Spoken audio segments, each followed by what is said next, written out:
كنت قاعد في ميتنج مع عميل، ده كان بكلم بجد، وليترلي كان قال لي انا مش عايز اشوف الناس دي تاني. ليه؟ قال لي يعني كميه فتي غير طبيعيه. احنا في عندنا مقياس، حد فاكره كان مقياس ايه؟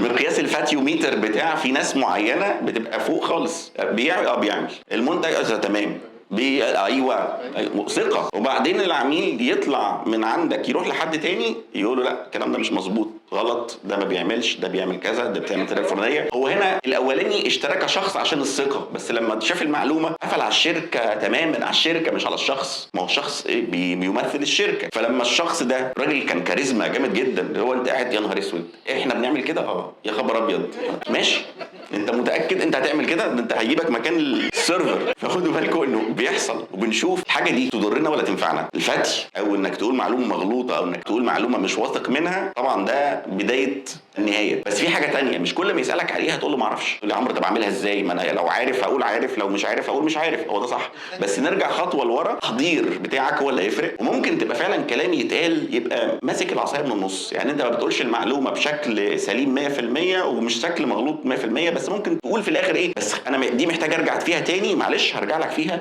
النهارده، بس انا في حاجه، في ابديت معين او في حاجه هقولها، وترجع ايه، ترجع لمكانتك قدام العميل.